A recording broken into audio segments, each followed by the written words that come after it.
Hello everyone, आप सभी का स्वागत करता हूं, खैर मकदम करता हूं अपने यूट्यूब चैनल हिंदुस्तानी एजुकेशन में। बहुत दिनों बाद आज मैं वीडियो बनाने जा रहा हूं।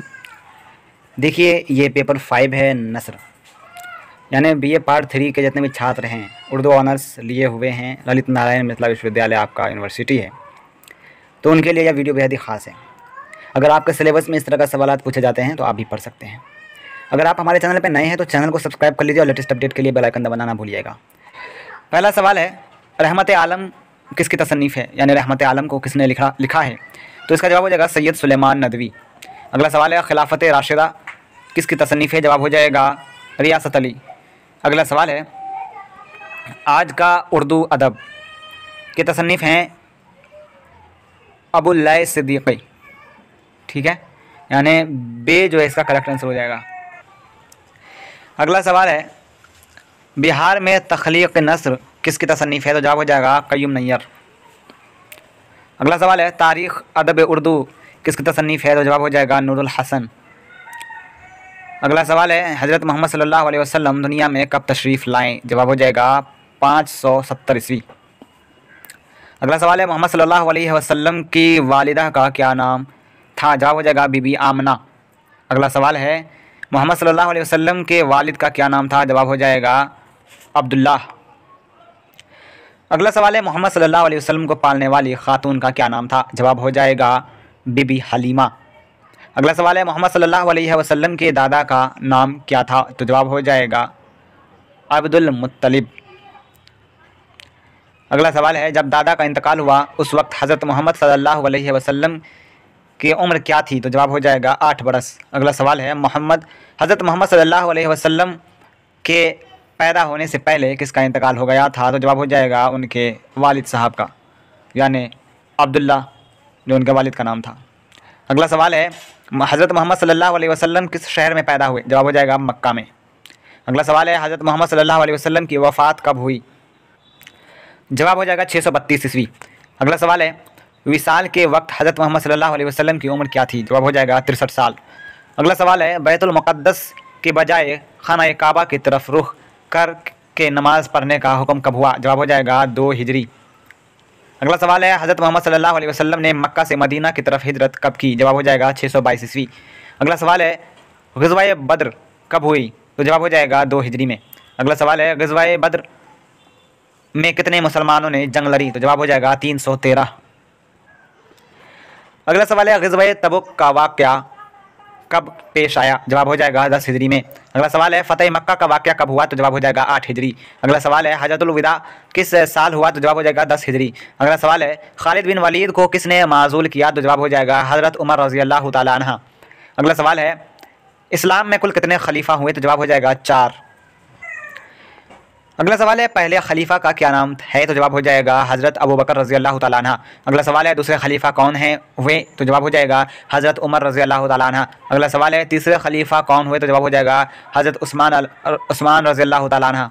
अगला सवाल है, और चौथे खलीफा कौन हुए? तो जवाब हो जाएगा हज़रत अली रज़ियल्लाहु ताला अन्हा। अगला सवाल है, ज़वाल नूरैन किस खलीफा का खिताब था? जवाब हो जाएगा उस्मान रज़ियल्लाहु ताला अन्हा।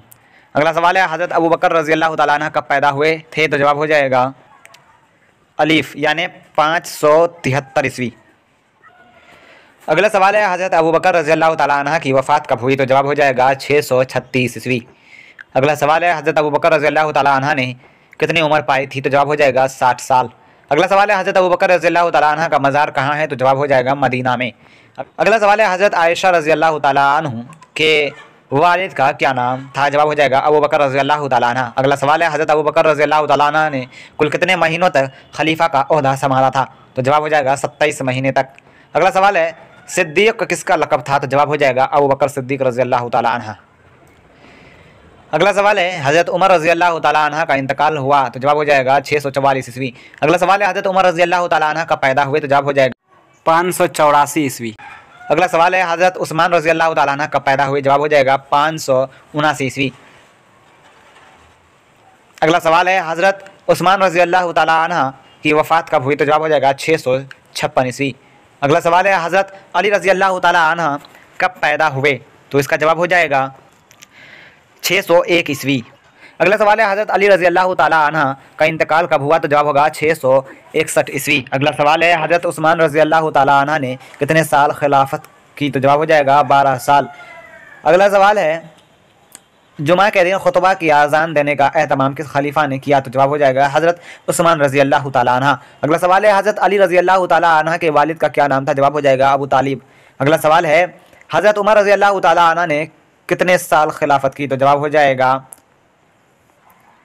10 साल 2 माह। अगला सवाल है हज़रत उस्मान रज़ी अल्लाह ताला अन्हा ने कितने साल तक खिलाफत की? तो जवाब हो जाएगा 11 साल 2 महीने। अगला सवाल है हज़रत अली रज़ी अल्लाह ताला अन्हा ने कितने साल तक खिलाफत की? तो जवाब हो जाएगा 5 साल 5 महीना।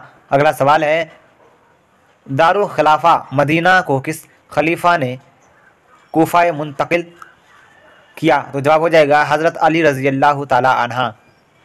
अगला सवाल है हज़रत अली रज़ी अल्लाह ताला अन्हा का कत्ल किसने किया था? जवाब हो जाएगा अबी बलजुम, यानी अलिफ इज़ करेक्ट।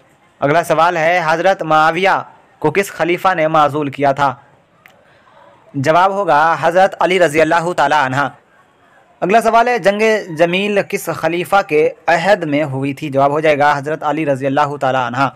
अगला सवाल है हज़रत मोहम्मद सल्लल्लाहु अलैहि वसल्लम की मुद्दत नबुवत कितनी थी? जवाब हो जाएगा 23 साल। अगला सवाल है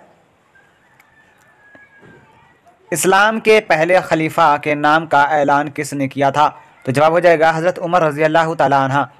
अगला सवाल है किस जंग में मोहम्मद सल्लल्लाहु अलैहि वसल्लम का दिंदाने मुबारक शहीद हुआ था? तो जवाब हो जाएगा जंगे ओहद। अगला सवाल है निसाब में शामिल किताब जिसके मुसन्निफ नूरुल हसन नकवी हैं, इस किताब का क्या नाम है? जवाब हो जाएगा तारीख़ अदब उर्दू। अगला सवाल है सर सैयद अहमद ख़ान की पैदाइश कब हुई? तो जवाब हो जाएगा 1817 ईस्वी। अगला सवाल है सर सैयद अहमद ख़ान का इंतकाल कब हुआ? जवाब हो जाएगा 1898 ईस्वी। अगला सवाल है मोहसिनुल मुल्क का असल नाम क्या था? तो जवाब हो जाएगा सैयद मेहदी अली। अगला सवाल है मोहसिनुल मुल्क कब पैदा हुए? जवाब होगा 1817 ईस्वी। अगला सवाल है मोहसिनुल मुल्क का इंतकाल कब हुआ? तो जवाब होगा 1907 ईस्वी। अगला सवाल है सर सैयद अहमद ख़ान कहाँ पैदा हुए? जवाब होगा दिल्ली में। अगला सवाल है सर सैयद अहमद ख़ान का इंतकाल कहाँ हुआ? जवाब होगा अलीगढ़। अगला सवाल है मोहम्मद हुसैन आज़ाद कब पैदा हुए? जवाब होगा 1830 ईस्वी। अगला सवाल है मोहम्मद हुसैन आज़ाद का इंतकाल कब हुआ? तो जवाब होगा 1910 ईस्वी। अगला सवाल है फोर्ट विलियम कॉलेज कहाँ कायम हुआ? तो जवाब होगा कोलकाता में। अगला सवाल है फोर्ट विलियम कॉलेज के बानी का क्या नाम था? जवाब हो जाएगा जॉन गिलक्रिस्ट। अगला सवाल है जॉन गिलक्रिस्ट किस कॉलेज से वाबस्ता थे? जवाब होगा फोर्ट विलियम कॉलेज। अगला सवाल है John Gilchrist fort William college के किस शोबा ज़बान के सदर थे? जवाब होगा हिंदुस्तानी ज़बान। अगला सवाल है फोर्ट विलियम कॉलेज के पहले प्रिंसिपल कौन मुकर्रर हुए? जवाब होगा डेविड ब्राउन। अगला सवाल है मीर अमन देहलवी किस कॉलेज से वाबस्ता थे? जवाब होगा फोर्ट विलियम कॉलेज। अगला सवाल है मीर अमन कॉलेज में किस ओहदे पर फायज़ा थे? तो जवाब होगा मुतरजिम। अगला सवाल है मीर अमन देहलवी के मशहूर किताब कौन सी है? जवाब होगा बाग व बहार। अगला सवाल है मीर अमन कहाँ पैदा हुए? जवाब होगा दिल्ली। अगला सवाल है मीर अमन देहलवी कब पैदा हुए? जवाब होगा 1732 ईस्वी। अगला सवाल है मीर अमन देहलवी का इंतकाल कब हुआ? जवाब होगा 1806 ईस्वी। अगला सवाल है मसनवी क़िस्सा गुल बकावली किसकी तसन्नीफ़ है? जवाब होगा दया शंकर नसीम। अगला सवाल है हयात जावेद किसकी सवाना उमड़ी है? जवाब होगा मौलाना अल्ताफ़ हुसैन हाली। मोहम्मद हुसैन आज़ाद के मशहूर अदबी तज़किरे का नाम क्या है? जवाब होगा आब हयात। अगला सवाल है प्रोफेसर नूरुल हसन की कौन सी किताब आपके निसाब में दाखिल है? तो जवाब होगा तारीख़ अदब उर्दू।